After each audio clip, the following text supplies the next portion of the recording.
گئی ہے۔ اپنے ہسبینڈ کی ڈیتھ کے بعد ایوا وڈو ہو گئی۔ اس کی 2 چھوٹی بیٹیاں تھیں اور اس نے اپنا ہمت نہیں ہاری، ریدر اس نے اسٹرگل کی سروائیو کرنے کے لیے انڈیپینڈنٹلی۔ اور اس کے بعد اپنے ہسبینڈ کی ڈیتھ کے بعد اس نے بہت سی ہارڈ شپس برداشت کی اور پرابلمس برداشت کی۔ اس کو ان قرضوں کو واپس کرنا تھا جو کہ اس کے ہسبینڈ نے لے رکھے تھے تاکہ وہ ایک اسٹور چلا سکے۔ اس نے اپنے اسٹور کو دوبارہ سے ریبلٹ یعنی کہ دوبارہ سے اسٹیبلش کرنے کا سوچا اور اس کو دوبارہ سے ڈفرینٹ کائنڈس آف تھنگس کے ساتھ فیل کرنا چاہا، لیکن انفارچونیٹلی اسٹور بھی سکسیزفلی رن نہ کر سکا اور فیل ہو گیا۔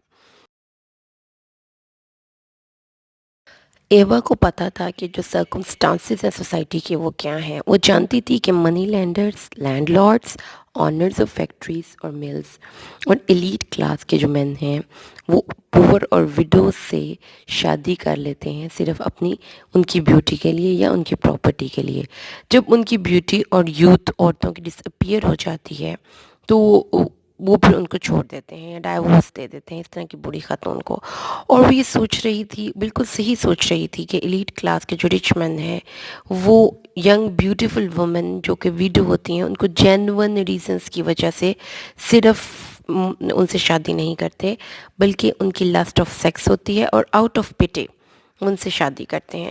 تو وہ اتنی اسٹرانگ تھی یا اس کے اندر اتنی سیلف رسپیکٹ تھی کہ she did not allow anyone to take pity on ہر۔ اسی وجہ سے اس نے روزن کی ہر آفر کو ریجیکٹ کرتی گئی۔ اس کے بعد سوال یہ پیدا ہوتا ہے کہ ایوا نے ہر آفر کو ریجیکٹ کیوں کیا؟ اس کی وجہ یہ تھی کہ ایوا ایک ایکسٹینسو اسٹڈی جب ہم اسٹوری کی کرتے ہیں تو ہمیں پتہ چلتا ہے کہ ایوا جو تھی وہ she was a woman of great self respect and determination, ٹھیک ہے۔ اس کے اندر کی جو بیسک کوالٹی ہے نا وہ انڈانٹیڈ اسٹرگل ہے اور سیلف ریسپیکٹ ہے۔ وہ کبھی بھی پسند نہیں کرتی کہ کوئی بھی بندہ اس کو ڈسکریس کرے یا اس کو چیریٹی دے، اس پہ سخاوت کرے۔ اسی وجہ سے وہ روزن کی ہر آفر کو ریجیکٹ کرتی رہی کیونکہ وہ اس کی سیلف رسپیکٹ کے خلاف چاہتا تھا اور وہ شی وانٹڈ لو۔ روزن اس کو لو نہیں کرتا تھا، وہ اس سے ہمیشہ اس پہ پٹی فیل کرتا تھا، اس پہ اور اس کی بیٹیوں پہ۔ اور جب وہ یہ محسوس کرتی تھی کہ اس پہ رحم کھایا جا رہا ہے تو وہ پھر اس کی اس آفر کو ریجیکٹ کرتی جاتی تھی۔ تو وہ اپنی جگہ پہ وہ بھی ٹھیک تھی، لیکن دوسری طرف ہم دیکھیں تو روزن کا کہنا بھی ٹھیک تھا۔ تو یہ جو کاز آف کانفلکٹ ہے اس میں ایکچولی دونوں ہی کیریکٹر میں سے ہم کسی کو بلیم نہیں کر سکتے۔ ایوا کی اپنی ایک سوچ تھی، اپنا ایک لائف سٹائل تھا، وہ کبھی بھی نہیں چاہتی تھی کہ سم ون ٹیکس پٹی آن ہم، some one feels pity on her and her daughters, and she had the great self respect. Rosen اس کی سوچ آف سیلف رسپیکٹ کو انڈرسٹینڈ نہیں کر پایا تھرو آؤٹ دا اسٹوری، اور he kept on trying to help Eva out of pity. اس نے کبھی بھی اس سے اپنے اظہار محبت نہیں کیا۔ دیکھا آپ نے کبھی فلاورس لے کر جا اسے کہے کہ I love you and this and that, تو وہ یہ نہیں کہتا تھا۔ وہ ہمیشہ اپنے اس کے انداز سے یہی فیل ہوتا تھا کہ وہ اس پہ رحم کھا رہا ہے، اور جو یہ رحم کے جذبات تھے یہ ایوا کو بالکل بھی برداشت نہیں تھے۔ ہی ٹرائی ٹو گیو ہم some cakes to her starved daughters to eat, but they refused to take them. It was an evident proof of her self-reliance and self-respect. Even کہ وہ فاقے کر رہے ہیں لوگ لیکن وہ انہوں نے اس سے مدد لینے سے انکار کر دیا۔ تو یہ اس کی ایز اے کیریکٹر ایوا جو تھی وہ ایک بہت ہی سیلف اسٹرانگ اور انڈانٹیڈ کیریکٹر ہمارے سامنے آتی ہے، جبکہ دوسری طرف جو روزن ہے وہ ایک ہپوکریٹ ٹائپ آف کیریکٹر کے طور پر ہمارے سامنے آتا ہے۔ لیکن اگر آپ روزن کی جگہ پر دیکھیں تو he fail to understand what Eva actually demanded and wanted, اس کے ذہن میں کیا تھا۔ تو میرج پروپوزل میں بھی جب آپ نے دیکھا ہے، یہ دیکھیں تو جب وہ اس کو میرج پروپوزل دیتا ہے تو بھی وہ اس کو کیا کہتا ہے کہ for myself Eva I don't want a thing, absolutely not a thing, for you and your girls everything. یہ اس نے اس کو کہہ کر جو ہے یہ دیکھیں اس نے کہا ہے کہ میں اپنے لیے تم سے کچھ نہیں مانگ رہا، میں صرف تمہاری بیٹیوں کو کچھ دینا چاہتا ہوں۔ یہ طریقہ ہی ٹھیک نہیں ہوتا، ٹھیک ہے۔ ایک وہ جو ایک خاتون تھی اس کو محبت چاہیے تھی اپنی زندگی میں، جبکہ روزن اس پہ شروع سے آخر تک ترس کھا رہا تھا، اور یہ دو کاز آف کانفلکٹ تھی جو کہ اس سٹوری کو آگے لے کر جانے میں ہیلپ فل ثابت ہوئی.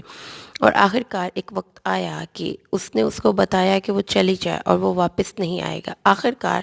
لیکن جب وہ آخر پہ ایوا اس کے پاس جاتی ہے تو اس وقت پھر روزن پھر اس کو نہیں ایکسیپٹ کرتا، جو کہ اس چیز کی علامت ہے کہ وہ اس سے محبت نہیں کرتا. وہ صرف اس سے ہی وانٹیڈ ٹو فیل پیٹی آن her, and at the and جب وہ خود اس کے پاس آتی ہے تو اس کے دل میں اگر اس کے لیے محبت ہوتی تو شاید وہ اس کو معاف کر دیتا، لیکن اس نے اس کی اپنی انسلٹ کو ذہن میں رکھا اور اس نے اس کو اسی طریقے سے انسلٹ کر کے واپس بھیجا، جو یہ شو کرتا ہے کہ ایوا صحیح تھی.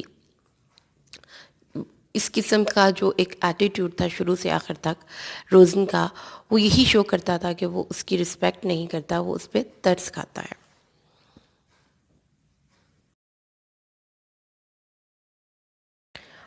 یہ دیکھیے جی، شی واز فلی اویئر، اس کو پتہ تھا کہ روزن کی جو نیچر ہے وہ ہپوکریٹ ہے.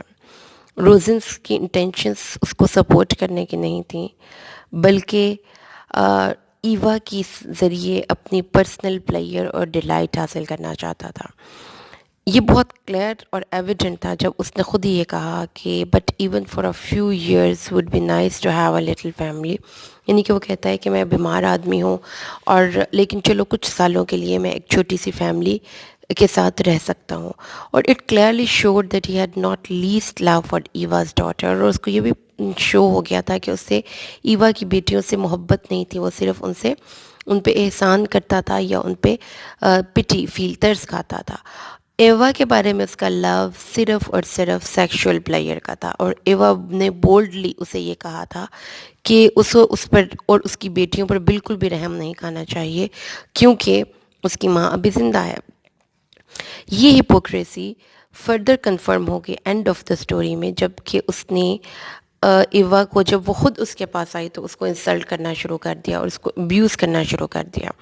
ایوا جب وہ اسے ملنے آئی تو اس میں ہم کہہ سکتے ہیں کہ اس نے forceful personal player of beauty تھی. اسی وجہ سے اس کے پاس، یعنی کہ روزن کے پاس اتنی کریج اور بریوری نہیں تھی کہ وہ اس کے ساتھ اپنی لولی فیلنگز کو شیئر کر سکتا یا اظہار کر سکتا.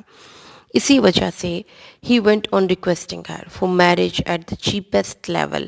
وہ اس کو چیپ لیول پہ بار میرج پروپوزل دیتا رہا، اور وہ ایک پیٹی اینٹی ان آئیز بن گیا. مطلب کہ اس کی ان حرکتوں کی وجہ سے اس کا جو ایک مقام ہے وہ کم ہو گیا ایز اے کیریکٹر. تو یہ ان وجوہات کی بنا پر ایوا نے ڈیسائیڈ کیا کہ وہ اپنی زندگی خود گزارے گی، وہ کسی کے اوپر ڈیپینڈ نہیں کرے گی.